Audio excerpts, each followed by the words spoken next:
Welcome back to another episode of the MacRumors Show. Hartley, good afternoon, man. How's it going? It's good. We are in the home stretch now, the end of the year. Yeah. Everything's winding down and no new Apple devices.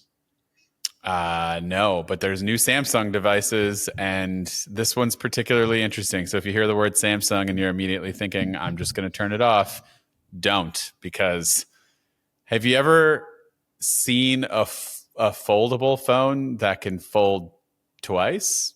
But wait, technically it's a TriFold. So how does this thing work? Anyway, Samsung announced the TriFold. It unfolds. I guess it would be, isn't it technically 2 times, but it would be 3 different panels? I don't really know how this works. Because there have been a variety of Android devices from slightly more niche brands that fold multiple times, or at least have 2 creases. Yeah. Sometimes they fold outwardly. There have been different attempts at this, but they've always been either pre-production prototypes that don't go on sale, or they've been very expensive or very niche. They've never actually been mainstream. And this is the first time that we're seeing that from a manufacturer. Although what I will add with this, I'll kind of jump to the end here and say that this is not going to be available in the US until next year. And we don't have a release date for it. It's only going to be available in South Korea initially. I can probably say that it'll be, the timeline says early 2026, and I do actually believe that. I'll just leave it at that. So it will be here in the United States. This isn't something that, you won't get, and it just will be a Korea thing only. But I mean, looking at it, it's basically a standard fold, and then it can fold one more time out and give you, I guess it's technically like 3 separate panels, but not really. It's just one giant 10-inch tablet. Yeah, that is a little strange, but I suppose they're trying to convey to you that you're getting the equivalent of 3 vertical smartphones worth of space. Basically, yeah. Because with existing book style foldables, it's like 2 phones side by side. So you get quite a square aspect ratio. Whereas this is a lot more iPad-like. And is a lot more versatile for using multiple apps. You can use 3 vertically arranged portrait apps on it, but you can also flip it around and use it like an e-reader as well. Very similar size to the iPad Air or the 11-inch iPad Pro. It folds out to be 10 inches in size. So that's pretty considerable, way bigger than something like an iPad mini. Yeah, I was going to say it looks a lot like, basically an iPad, and you can get it down to the size of a standard smartphone, which is pretty crazy. I mean, we pretty much already say this with the Z Fold, the 7 is what we have now. But I mean, this just takes it one extra fold further to where you can make it into a bigger device. And I'm wondering if that one extra fold is more intriguing to people. Like who is asking for this? I know this was always kind of like those proof of concept innovation type plans from a lot of companies. CES, Mobile World Congress, this is usually the times where we see a lot of these like devices, but they don't ever actually make it out into the market, or especially out into the US. But the fact that Samsung is committed and it will be here in early 2026, my guess is probably we'll learn more about it around CES time. That just makes the most sense in my eyes. So I think that that's kind of remarkable, and Samsung just kind of continues to lead in this category. Whereas we have the, iPhone Fold that we've been talking about for years, and it's kind of a will they, won't they with Apple, and it seems like they will this year. Coming up here, we finally will get it. So yeah, I mean, I'm incredibly intrigued. And then, do you think Apple will eventually jump into a TriFold, or are we kind of got to walk before we can run? I think so. I'm doubtful about how much this form factor will catch on, even among people that like foldables. Okay. I think part of the appeal of a book style foldable is that it's very easy and quick to open into that larger form factor and then just snap it shut. And I think that the tiny little extra amount of friction and effort that is involved in folding out that extra display and actually holding something that is significantly larger may just not be all that appealing. And of course, it does add thickness to the device. And it means that the real utility of that device is just a little bit more locked away. And although that's tiny, I know maybe it seems like a kind of strange thing to point out, the amount of effort you have to expend to just unfold it one more time. But people care about that kind of thing. That's the kind of thing that if it's going to be ever so slightly too bothersome, so you end up using the phone in its unfolded state more often, what is the point in buying that? Whereas at least book style foldables are not demanding quite so much. The other thing is that this is a device that I don't know how durable this will be. And it is extremely thin. At its thinnest point, it is 3.9 millimeters thick. I almost couldn't believe that when I read it. Yeah. That is ridiculously thin. And because it is a large device with 2 hinges, there's a lot more that can go wrong here. And this certainly is not going to be as durable as something like an iPad. I mean, it's not that far off from what you would get with the Fold now, because that was kind of the other thing, was like how remarkably thin these folding phones are. So, I mean, yeah, the trade-off though is it's significantly more thick when closed. So basically you have your standard vertical display, you unfold it one time, you see like a screen on the right side, then you do it again, it just becomes a tablet. So like, I guess there's some functionality there, but pretty much once you make the one fold, you kind of need to make the other to make it more useful.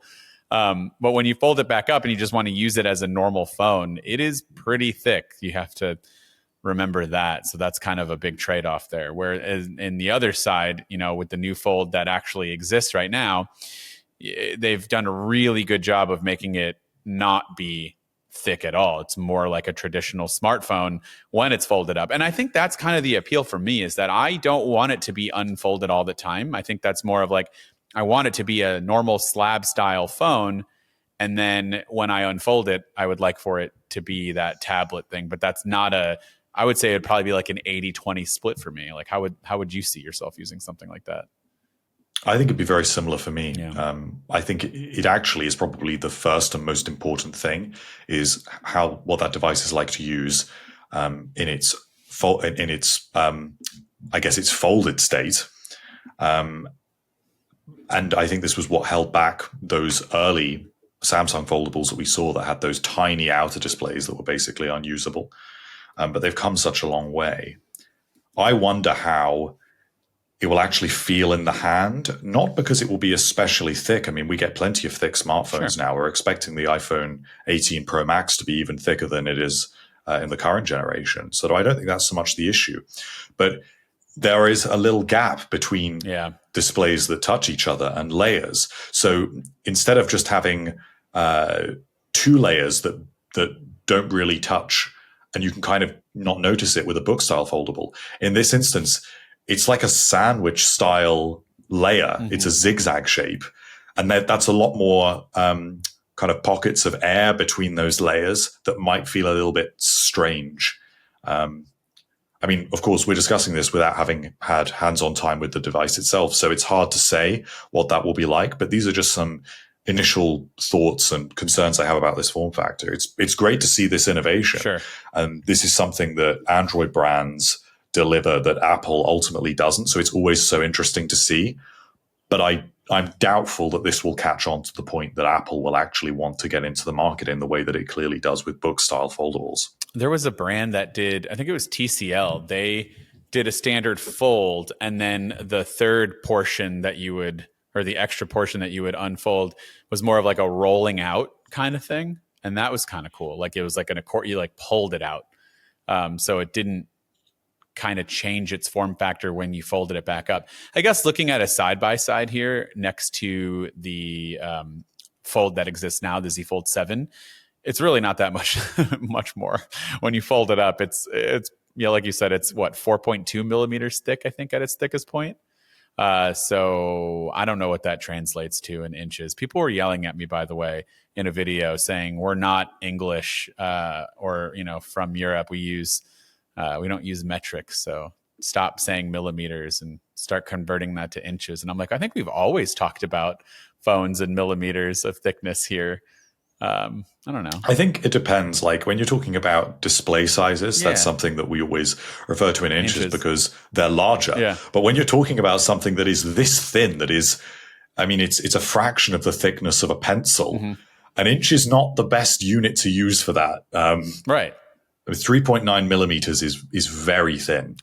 Yeah. So what let's run through some specs. So we have a 6.5 inch cover display. That is the outer display.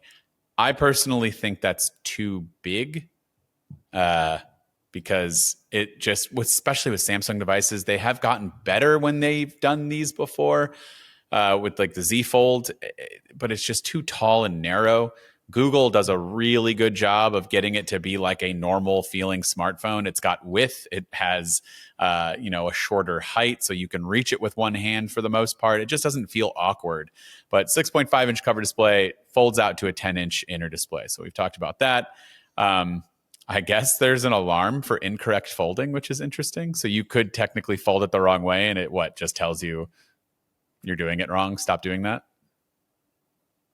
Yeah, because I'm guessing there are different hinges on either side of the device. It won't fold properly because one of those hinges needs to account for the added thickness of the other display having already been inserted. That's the other thing. It's like you're buying this for being amongst some of the first people to have something like this, but like you have to know longevity. There's too many moving parts in this phone that worry me. Like we were already worried about one hinge. Now we've got two hinges, and the hinges have come a long way. The engineering has come a long way. They are much better than what they used to be when it, first launched. The first Z Fold launched with a hinge that was fine on the outside, but then it got any kind of dust on the inside or anything, and that thing was ruined. So they've definitely come a long way. But I just still get worried with all the different, moving mechanical parts there. So 3.9 millimeters at its thinnest point, being completely unfolded. That's pretty impressive. And then it can get to 4.2 millimeters thick and a 5,600 milliamp hour battery. Do you think the battery could have been bigger for how much more room there is? They could have added extra, or is it just because they wanted to keep the thinness? I assume that's part of it because reducing the thickness of the device is even more important than in a standard book size foldable. But also there's an incredible amount of hardware in this. There are 5 cameras because they're putting cameras, 2 front-facing cameras, because of course you need one on the outer display as well as in its unfolded state so that you can take video calls and things like that. And then 3 rear cameras. Yeah. So all of this stuff takes up space. I mean, the iPhone Air only has 1 camera to try and maximize internal space. We're going to compare this to the iPhone Fold here in a second, but I think before we do that, we should take a quick break to learn more about today's sponsor.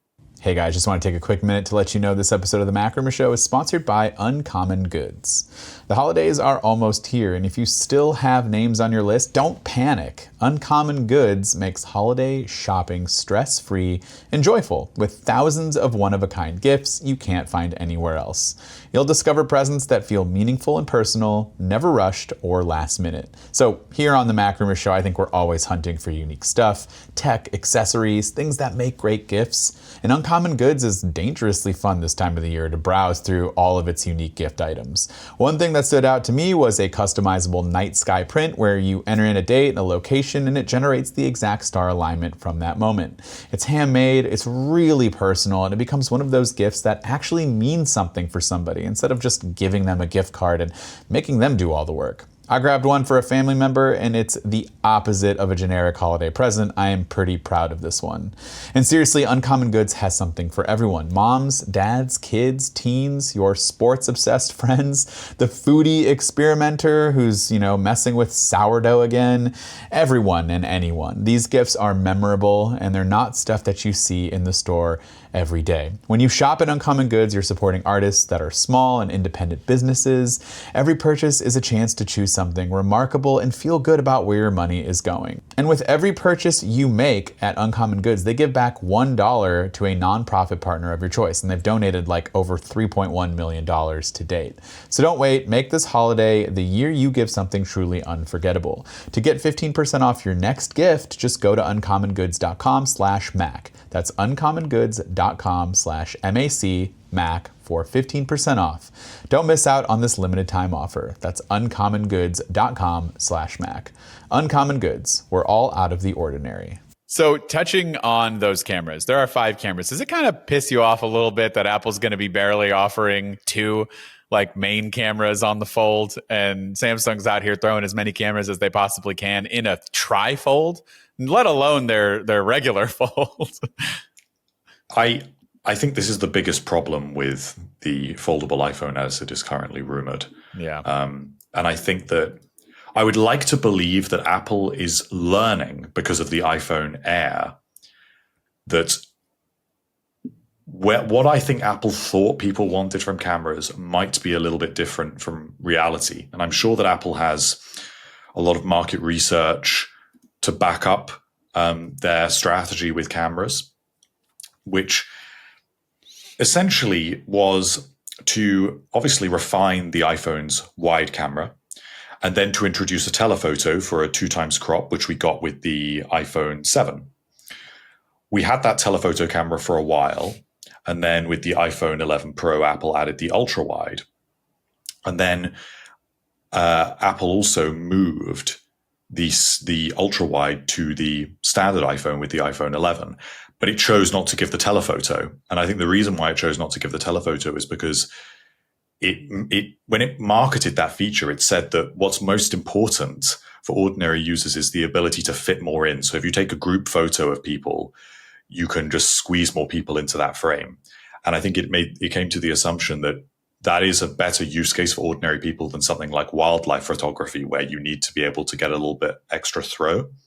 Mm-hmm. And I think it also assumed that eventually it would be able to get to higher resolution sensors that would allow it to crop in to provide that telephoto, which is where we are today. But I don't know that this strategy is actually working, because I think a lot of people don't use the telephoto camera on their iPhone.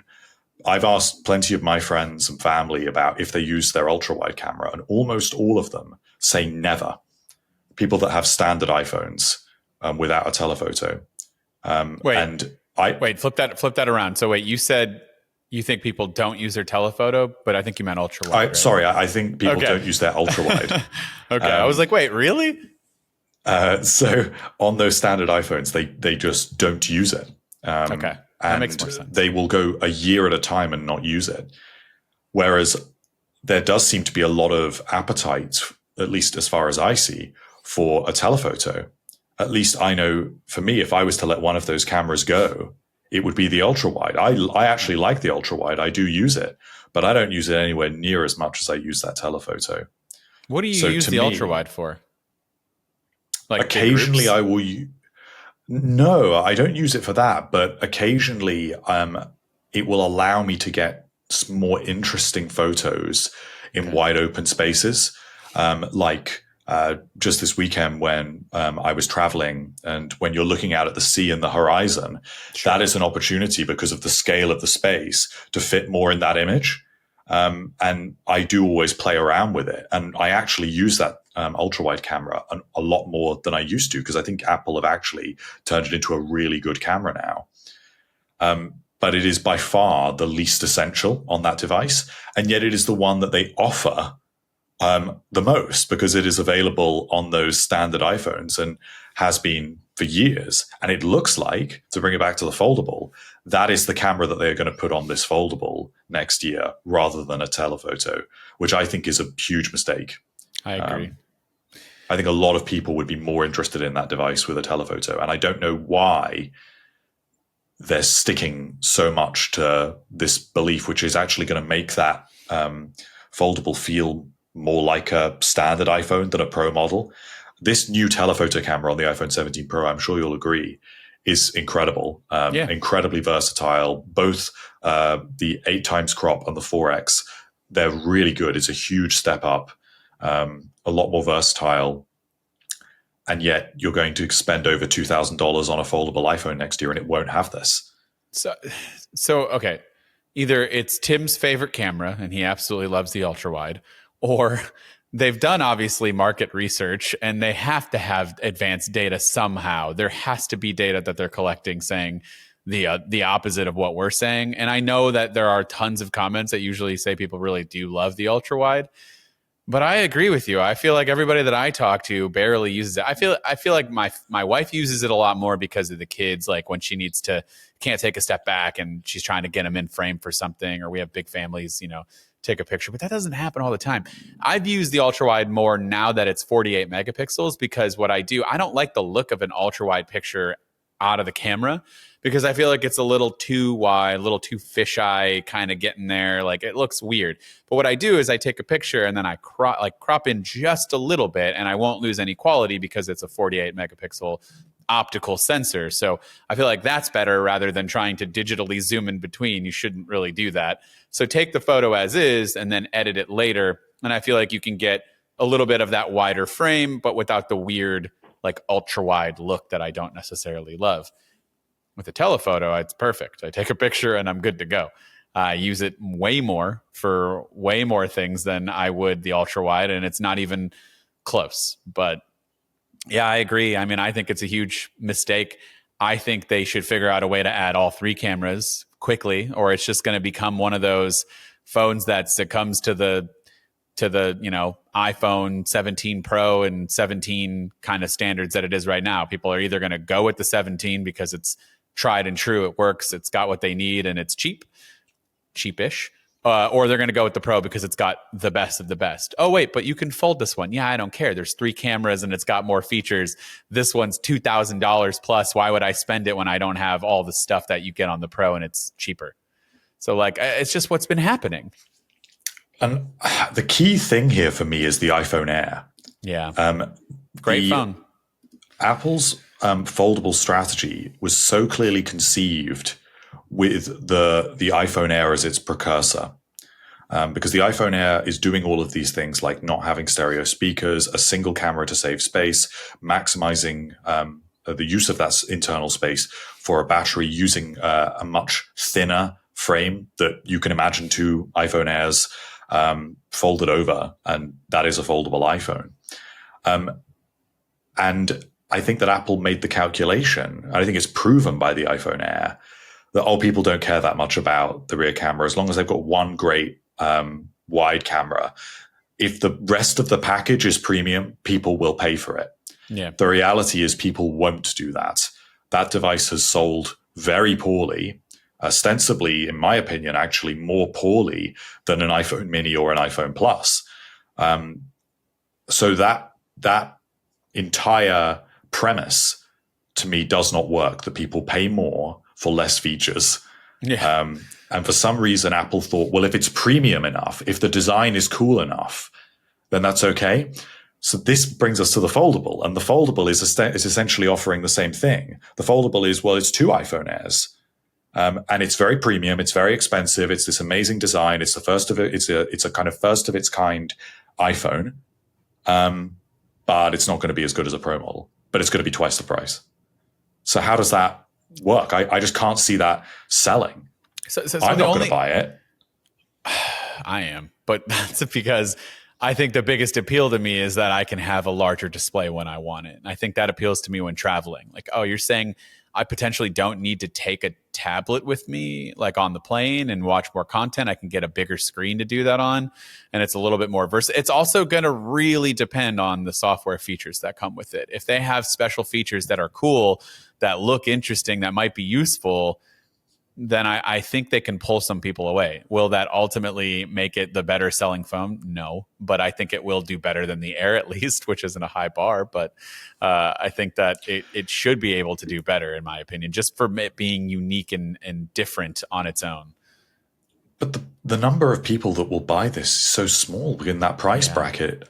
So one of the more recent rumors we've had about the foldable iPhone is that it is going to cost, according to the most recent sort of analyst pricing estimate, is $2,400 starting price. Yeah, that's a lot. I mean, that's starting to feel like Vision Pro money. And it is for a device that, remember, is going to be out of date a year after that. And there is no way that the Apple trade-in or aftermarket is going to be that strong, because the interest in this device is going to decline. A year after it is going to be out of date. That is so expensive. So by the time you bump up the storage, if you want to add a terabyte or whatever, I mean, it's going to be $3,000. Even a Pro Max doesn't cost you that. Are we sure that they're going to be updating this every year? I would imagine so. You think so? I see. I'm not totally bought in, unless there's like heavy rumors that you know about that I don't, that suggest it will be a yearly thing. I know that the iPhone Air is delayed, and I know the iPhone Air 2 is delayed, and I know that the iPhone 18 is moving to a different release cycle. So theoretically, that's not an annual upgrade cycle. Mm-hmm. And I know we've had one-off iPhones like the iPhone 5C, but other than that, every iPhone has been on an annual upgrade cycle. And that is so important, particularly for what will be a new flagship iPhone. Yeah. Because of things like the chip. So if we're getting an A21 chip in 2027, and the foldable iPhone doesn't have that, and it's more expensive than the phone that does have that. Wouldn't be surprised, though. We've seen it in other things. We do see it with other things, but the iPhone is above and beyond the most successful Apple product. Yeah. It's a thing that sells tens of millions of units more than anything else, even the Mac. And people do upgrade annually. Ordinary consumers are a lot more discerning. And Apple is zoning in at this price point with this foldable on the high end. They are zoning in on people like you and I that are enthusiasts, that are happy to part with our money to get the latest and greatest, even though it won't be for that long. So if that is a device that they don't update annually and leave with old hardware, I think that would be a massive mistake. And I'd actually be shocked if they did that. So let's put the pricing in a different perspective. You said $2,400 starting, okay? How much would you say if Samsung, like comparing Samsung to Apple, people often say that you're paying the Apple tax, it's premium. I don't look at them that way. I think they're both, I feel like Apple is a little bit more of a premium brand. Sure, it's got more appeal in other places, popular culture. I think it's a little bit more popular, but Samsung's not like nothing, obviously they're very popular and successful in other ways. What is the Apple tax for an iPhone for you compared to a Samsung phone? What would you pay more to have an iPhone over the exact same version of a Samsung phone, which is ridiculous as that sounds. That is a thing. What would you put that number at? For me, I would always buy an iPhone.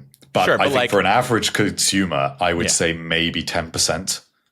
But give me a dollar amount. So like $200, if it was $200 more, 300, 400? Well, if Samsung's flagship foldable starts at 2,000, then maybe 2,200 isn't too outrageous. But I think that's the key difference is that if I compare, if we don't look at foldables and we just look at iPhones and Galaxy devices, they are they have the same feature set basically. Mm-hmm. They're extremely comparable devices. The problem with the foldable iPhone is if it's missing features that $2,000 device has. If that $2,000 device has 3 rear cameras, which it does, and the $2,400 device is missing one of those cameras, and actually probably the most important one, or at least the second most important one after the wide, and there is no way that I will buy it. I've decided But you're not going to buy the Samsung phone, though. No, but this is why Apple's got me on the ecosystem, but it's doing weird things with the hardware. I think $2,400 is outrageous. My point was what I was trying to make was Samsung's first phone 7 years ago of the Z Fold started at $1,980, so $1,980. Currently, it retails for $1,999, so it actually went up a little bit. There were times in between where I think they made very small changes and kind of realized they couldn't keep yearly charging the same price. So it was like $1,799. And it is often heavily discounted, or you can get pretty big savings from like the start. But as of right now, if you go on Samsung.com, it is listed at $1,999. So in my mind, I'm like 20% is a lot, but you just laid out all the things that you just won't buy that other phone, even if it has better things. So what's that Apple tax worth to you? You know, is it worth the trade-offs and $400 extra, or is it just worth you not doing it at all? I mean, I feel like I'm fixating here obsessively on the camera, but that's what it comes down to. So even in that instance where you mentioned travel, so I had a flight, as I mentioned, this weekend gone. And when I was on the plane, I didn't take my iPad for the first time or my MacBook. I just took my iPhone with me. It was a short haul flight across Europe. And I did think to myself, would I like a foldable right now? Yes, I would. Mm-hmm. But even on that flight, I was using the telephoto camera out the window. And I got some great photos of the Swiss Alps as I was flying over them. And those are some incredible photos that I'm really glad I captured. Would I rather have captured those photos or had a slightly bigger screen to watch stuff on my phone? I'd rather take the photos because that's something that's real there in the moment. Here's what you do, Harley. Compared to content consumption. This is what Tim Cook's going to tell us. You know, it's going to be the equivalent of just buy your mom an iPhone or Android phone. This is the equivalent. You're going to go into settings. You're going to turn on 200 megapixel pictures. You're going to take a wide angle photo at 200 megapixels, and you're going to zoom in, and there's your telephoto. You're going to be happy with that response? No. Yeah, I mean, he won't tell you that, but that is a way around it. You could take massive 50 to 100 megabyte per file photo. You could just zoom in and lose a very little bit of quality. I don't know how far you can zoom in compared to the telephoto. It's not. They just don't look good, though. They don't look the same. Has anyone ever used that feature? That's another one that we should leave for another time. I mean, the iPhone now is very good from a photographer enthusiast perspective. There's no real photographer that is actually using this as a kind of professional device realistically. No. But those kinds of people, if that's the only camera they have with them, it is way more capable now and deliver shots that are actually incredible. I love the iPhone's camera system. I think it is probably one of my favorite things about the device, which is why I feel so passionately about this and why I think it's such a misstep, because I would really like a foldable iPhone and I would be happy to spend money on it. But if it is the case that it has that ultra wide, not a telephoto, I'm just not going there. I mean, this is actually not a locked down thing. Maybe Apple will realize this and has enough time to change its plans. And maybe it already has. For all we know, the prototypes that exist right now in Apple Park do feature a wide and a telephoto and no ultra wide. And maybe the foldable that is coming the year after that has all three. And all will be well. And I'm complaining over nothing. But I guess the whole point of this discussion is to kind of indicate that Samsung's doing this. Yeah. Samsung is offering all of these cameras, 5 cameras on one device, and even on a fold that happens multiple Galaxy times. Fold 7. Yeah. And the Galaxy Fold 7 that's been on sale for months also has 3 rear cameras. So it is disappointing that Apple is not able to step up to that. The other thing I'll just mention is that we're not expecting the foldable iPhone to be as thin as what Samsung is offering. Dude, even the original Galaxy Fold had a triple camera system. The very first one 7 years ago had 3 cameras on the back. So I would love to hear, and they will never answer this straight up, but why can't you do it? What is... Go ahead. I think I know why. Why? And I think it's battery life. So I think that Apple... With the iPhone Air, Apple could have made the calculation to add extra cameras and take up more internal space, but that would have come at the cost of battery. But with a device like that, it was so worried about criticism for battery life that it made that decision to only have one camera. I'm presuming that the foldable iPhone is going to be based on that technology. It's going to have a little plateau, probably, where it's going to, put the chip and the camera and all that kind of thing. It's very similar. So one of the other most recent rumors we've had is that the foldable iPhone is going to have a 5,400 milliamp hour to 5,800 milliamp hour battery, which is way bigger than anything Samsung is offering in foldables. So that's the answer. Apple is choosing battery over cameras. Well, in this new TriFold, it's 5,600 milliamp hours. So, I mean, they have a little bit of extra room, but a couple of things. I can always charge my phone when I'm running out of battery. I cannot add a telephoto lens at any point. It is stuck like that. Granted, we probably use more battery than we do telephoto lenses.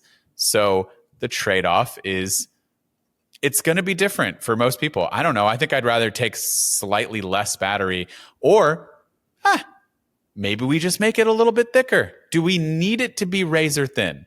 Maybe this device doesn't have to live up to, it can still look good while being a little bit more thick to accommodate some extra room for things. Am I crazy here, or is this just like we live in this world where everything needs to be super small and thin all the time when it just doesn't really need to be like that? And they made the iPhone Pro models bigger this year to accommodate more things. Do that again. Who cares? I don't know. No, I completely agree. Well, good. This is a good time to stew on that a little bit more while we hear from another sponsor of today's episode. Hey guys, just want to take another quick break to let you know this episode of the MacRumors Show is sponsored by Rula. Let's be honest, for most guys, taking care of your mental health is usually the last thing on the list. And when you finally think, all right, maybe I need to go talk to somebody, it's either too expensive, nobody's taking new patients, or your insurance just doesn't even want to help you out and cover it. That's why I think Rula is such a solid option. Rula makes therapy actually doable. It's affordable, it's fast, and it works with most major insurance plans. I'm talking like $15 per session, and sometimes even less depending on your benefits. You answer a few quick questions, and Rula matches you with a licensed in-network therapist who fits your needs, not just whoever's available. And if you've ever tried finding a therapist before, you know how rare that actually is. And the best part is you could be talking to someone as soon as tomorrow. No crazy wait lists, no back and forth emails. Thousands of guys have already used Rula to finally get the care that they need. So don't keep putting it off. Just go to rula.com/Mac and get started today. That's RULA.com/Mac, M-A-C, and take the first step, get connected, and take control of your mental health. Thanks, Rula, for sponsoring this episode. Okay, let's wrap this up real quick with some more features that you can do on the TriFold and kind of how it compares to what, I mean, I don't really know. We don't have a lot of rumored features for the iPhone Fold. What are we calling this? Are we sure that this is going to be called the iPhone Fold? What do you think the name's going to be? I think we have no idea, but I think it's going to be called iPhone Ultra. Ultra, okay. That's my theory. That's but interesting. Who knows? I don't think they're going to go near Fold or anything like that because it's too much like Samsung and it's too reductive. I don't think Apple will want to sell us on an iPhone experience that is just defined by that feature. I think Apple will want to tell us, no, this is the most high-end flagship iPhone ever, in the same way it did with the Apple Watch, and therefore this is cameras. iPhone Ultra. Yeah, with less cameras. This is the best iPhone experience ever, but if you want an extra camera, you're going to need to buy a different iPhone because this one doesn't offer that. That is really hard to wrap my brain around. It's making me more frustrated, but I think people would want us to move on, so we'll move on. What I need to know, though, there's got to be some sort of good software feature. Are we just going to get a bunch of iPad features ported over? Or are we going to get, the new multitasking Windows system when you're in the folded mode? Are we going to have split view and slide over, etc.? I don't know, because the iPad mini is very cramped when using multitasking. It always has been, and actually more than ever now with Windows. The iPad mini always used to work well with simple split view, but split view doesn't really exist in the same way anymore. It's back to, in the latest beta, it's pretty much the same. But it's not quite as straightforward as it was. You can inadvertently enter windowed mode, and the device is, while it's kind of nice to be able to do that in certain instances, it does just feel too small. It's nice to have the option, but it's not a good experience to do that. You're not going to get work done on the iPad mini in Windows. Yeah. So if that's all the foldable iPhone does, I think that would be a shame. I would like to believe that Apple will actually have a different multitasking system specifically for this device. that does revolve around some of these other concepts that do seem to work really well, like split view, like slide over. And obviously, I mean, it is going to run iPad apps. It would be shocking if this thing did not just run iPad apps, and we don't get someone from Apple getting up at the keynote saying, yes, and it runs iPhone apps, and there'll be applause. Yeah. I wonder if there's got to be like for stuff like that, is that just something that's going to be able to immediately work, just like a one-click support kind of thing for like how iPad and Mac and Vision OS apps kind of share the same, they just need to turn it on? Because like otherwise then you're starting to think, what is this going to launch with if they don't bring in enough third-party developers, or if they don't tease it at WWDC? That's what I would like to know, is like, is that going to be something that they don't need to do this ahead of time, or maybe they do need to do it ahead of time? And do we see a little tease at WWDC this year? I think for a lot of apps, it will be fine because they put a single app on the App Store with compatibility for different devices, and it's pretty smooth. But the problem is developers that actually offer a different version of the app for iPad and iPhone. So take an app like my favorite app, Cultured Codes Things 3. You have to buy an iPhone version and a separate iPad version. You buy it per platform. It doesn't have a subscription. So that's how their revenue model works. It's just a one-time purchase per platform. But does that mean I've got to download two different versions of Things 3? Then what if I inadvertently launch the iPhone version when I'm in the unfolded mode? So Apple's got to offer some system where iPhone apps can kind of be packaged with their iPad version. And I imagine eventually it will become a requirement that all iPhone apps must be compatible with iPad, and all iPad apps must be compatible with iPhone, and that it kind of all amalgamates in the end, which I guess was inevitable.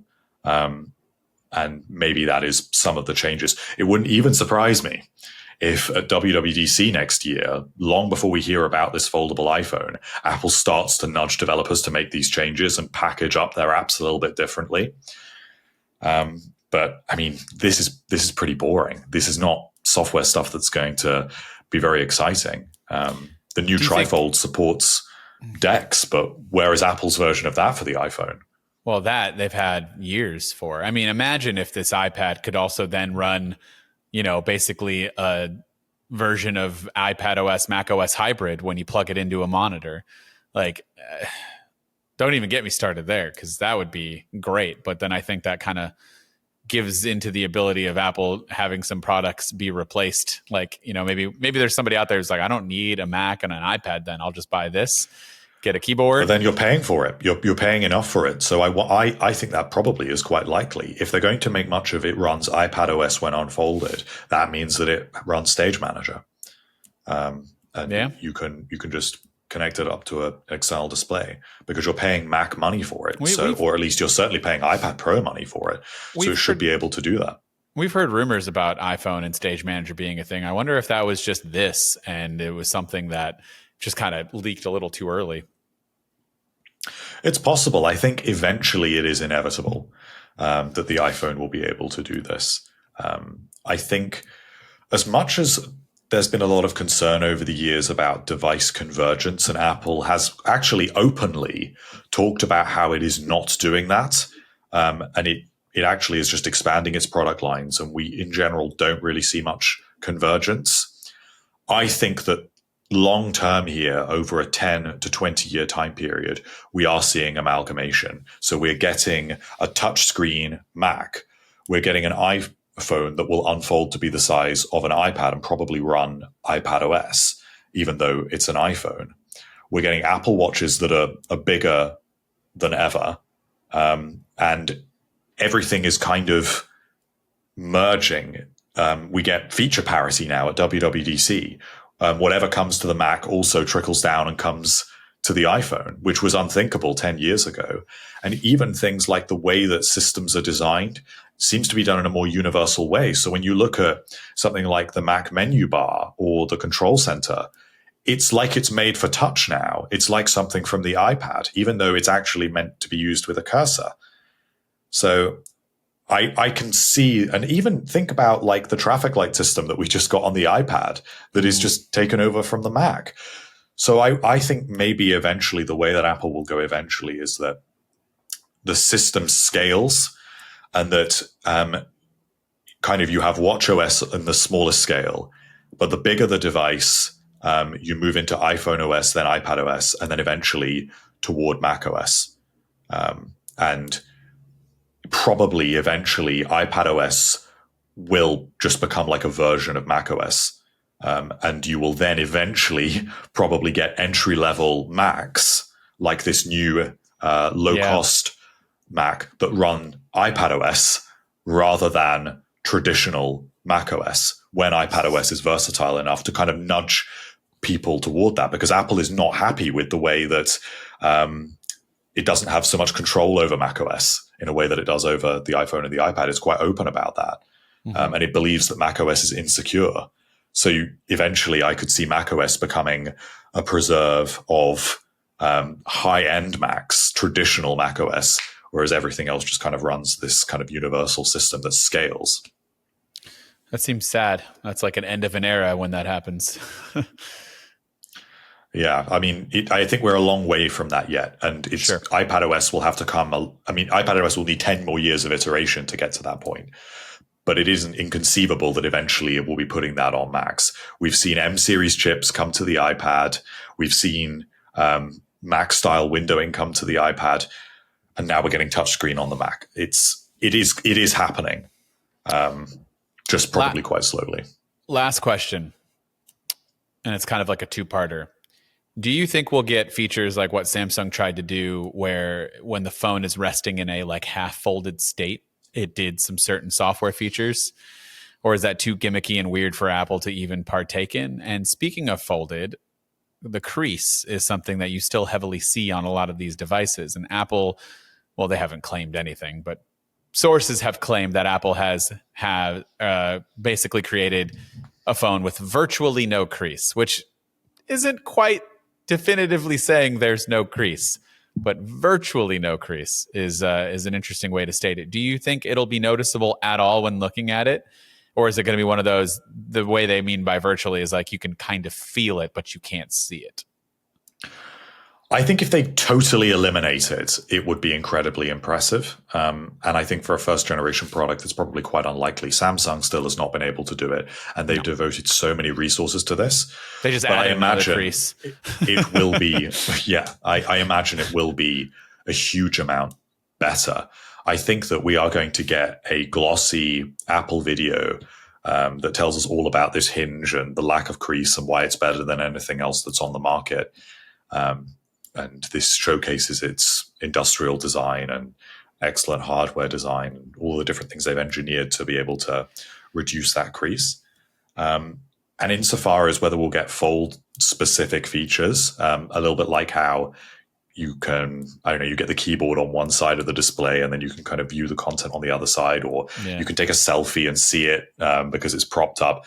Maybe. It doesn't seem very Apple-like to offer those kinds of features, but maybe you'll have one of them. I don't know. But then, like, what makes it interesting? The fact that it gets bigger, like, there's got to be some sort. Obviously, I don't know what it is. Otherwise, I'd be working for Apple and helping them develop it. But, like, I don't know what because that's, by the way, when you have an idea, immediately you become the person that develops that. So that's how that works. But I don't know what that major killer software feature that makes the Fold more intriguing than a standard iPhone is going to be, aside from the fact that, it just gets bigger. Like, I know that's a big selling point, no pun intended, but I feel like there's got to be something in there that like gives you a reason to why you would want a bigger one. Like, what is this going to do for my daily life besides just, I have a bigger screen? I need to see that. And I guess I don't really know what that is from Samsung either. There are better multitasking, but now we have that with iPad OS a little bit more. So I'm assuming they're just going to follow suit with some of that. But I don't believe that there's going to be virtually no crease. I feel like I've heard this from other companies. I think it was the Oppo N5 recently. They're like, there's virtually no crease.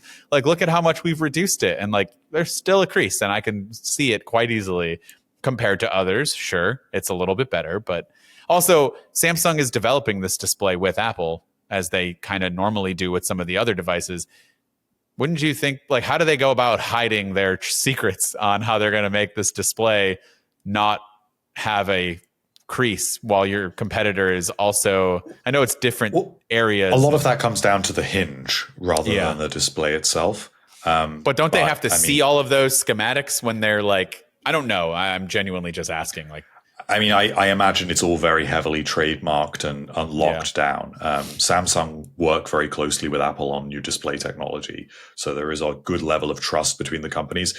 You have to remember that Samsung Electronics is a different company to Samsung Display. And while they're kind of all connected and one feeds into the other, one's a manufacturing and supply company and the other produces consumer electronics. Yeah, there's tons of different companies like that for Samsung. It's wild, and they don't talk to each other, and it's this whole thing. So it's interesting for sure. But the TriFold is an interesting product. I can't wait to get my hands on it and test it and just see if this makes that experience any better.